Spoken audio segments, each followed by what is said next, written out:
राशि होगी, ईएसआई की राशि होगी, वो सारी चीज़ें दिलाएंगे, तभी हम लोग यहाँ से धरना समाप्त करेंगे।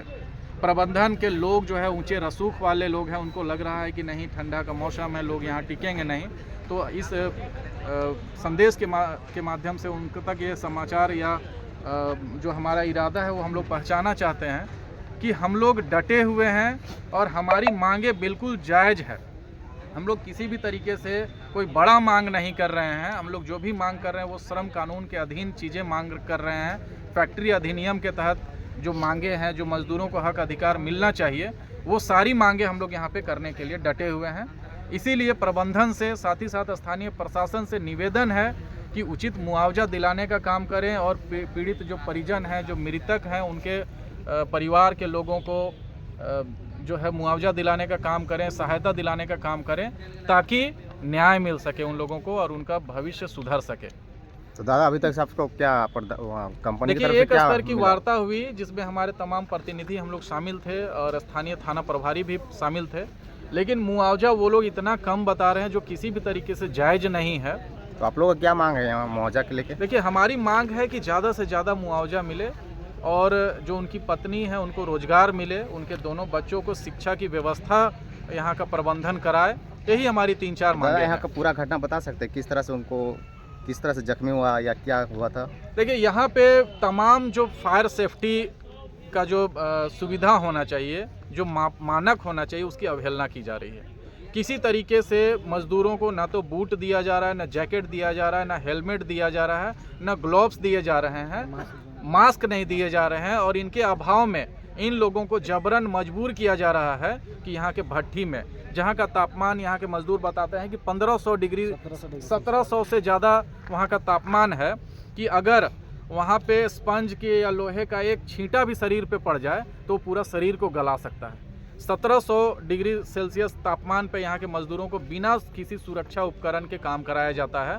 और इससे पहले भी यहाँ पे जलने की, जो जलकर और मजदूरों के मौत की घटना हुई है, ये जो पोदो महतो की मौत हुई, जलने की जो घटना हुई, उसके बाद भी यहाँ के एक मजदूर की कल रात में जलने से उनका पैर बुरी तरीके से जख्मी हो गया है। आप जब उनका जो फोटो है वो देखेंगे, उनका शरीर का वो हिस्सा देखेंगे तो आपका रूह कांप जाएगा, क्योंकि 1700 डिग्री सेल्सियस, आपको मालूम है कि पानी को भाप बनने के लिए 100 डिग्री सेल्सियस काफ़ी होता है, और यहाँ 1700 डिग्री सेल्सियस में मजदूरों को बिना किसी सुरक्षा मापक के, मानक के, उपकरण के काम कराया जा रहा है। तो इतना अमानवीय व्यवहार बीएमएल फैक्ट्री में किया जा रहा है। और इनके प्रबंधन के लोगों का बातचीत अगर आप सुनेंगे तो आपको एहसास होगा कि उनमें किसी भी तरीके की मानवीय संवेदना नहीं है, अपने मजदूरों के प्रति किसी तरीके का जो है वो सहयोग की भावना नहीं है, उनके प्रति कोई संवेदना यहाँ के प्रबंधन के लोगों के बीच नहीं है। आप लोग कितना दिन तक यहाँ धरना में बैठेंगे? हम लोग जब तक मांग पूरा नहीं होता है तब तक हम लोग यहाँ पे अनिश्चितकालीन धरना देंगे। हमारा मांग एकदम जायज़ है, प्रबंधन को इस संबंध में कार्रवाई करनी चाहिए, क्योंकि हम लोग अगर कोई बहुत बड़ा मांग किए हुए रहते तो बोला जा सकता था, लेकिन हम बिल्कुल जायज़ मांगे कर रहे हैं। क्या दादा कह सकते हैं कि आप ज़मीन भी दिए हैं, आप जान भी दे रहे हैं, क्या कहिएगा? यही तो दुर्भाग्य है झारखंड का। रामगढ़ में खासकर ये देखा जाता है कि जो ज़मीन दाता होते हैं औने पौने दामों में फैक्ट्रियों को दे देते हैं।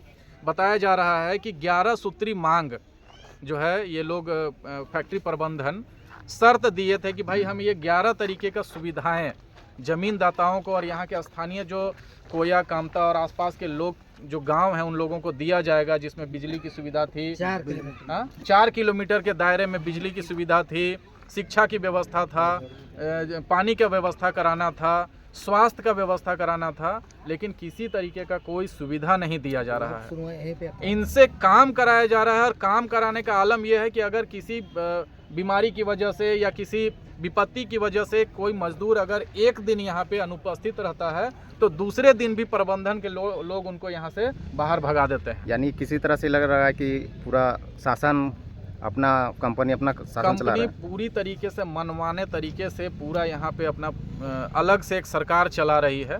इनका ना तो न्यूनतम वेजेस देने का कोई मापदंड है, ना 8 घंटे काम कराने का मापदंड है। किसी तरीके का कोई मापदंड ये लोग पालन नहीं कर रहे हैं। इनका अलग कानून है, इस कानून पे अगर आप लोग काम करते हैं, मजदूर काम करते हैं तो ये काम कराएंगे, नहीं तो बिना कारण बताए आपको ये काम से निकाल देते हैं। बहुत तरीके की अव्यवस्थाएं हैं। मुझे लगता है कि अव्यवस्थाओं के मामले में बीएमएल फैक्ट्री 250-300 जो फैक्ट्रियां चल रही है रामगढ़ जिले में, उसमें सबसे नंबर 1 पे है। इनका जो प्रशासन है, प्रबंधन है, उनका पहुंच बड़े बड़े मंत्रियों और विभागीय अधिकारियों से है, जिसके कारण इनका मनोबल बढ़ा हुआ। क्या उन लोग से आप पीछे हट जाएंगे क्या उन लोग? देखिए, हम लोग ना तो कभी पीछे हटे हैं, ना कभी हम लोग पीछे हटेंगे। पीड़ितों के साथ में, शोषितों के साथ में, मृतकों के परिजनों के साथ में हम लोग मरते दम तक खड़े रहे हैं और आगे भी हम लोग खड़े रहेंगे।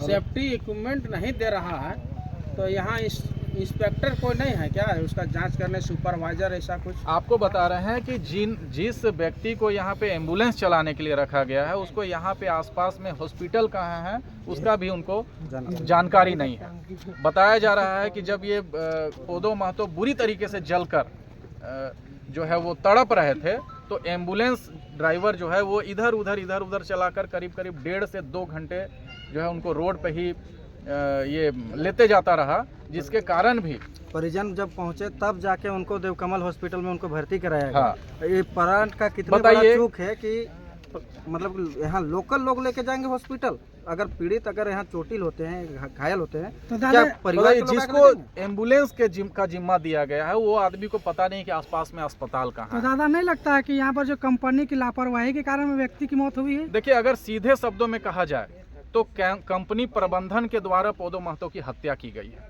इसको हम लोग दुर्घटना मान ही नहीं सकते। आप बताइए कि 1700 डिग्री सेल्सियस में बिना किसी सेफ्टी उपकरण के आपको काम कराया जा रहा है, तो ये एक तरीके से आपका हत्या का प्लानिंग है, सुनियोजित साजिश है। तो दादा एक अभी देखा जाए तो इतनी कड़ाके की ठंड है और रात भर यहाँ पर जेबीकेएसएस के तमाम साथी रहे और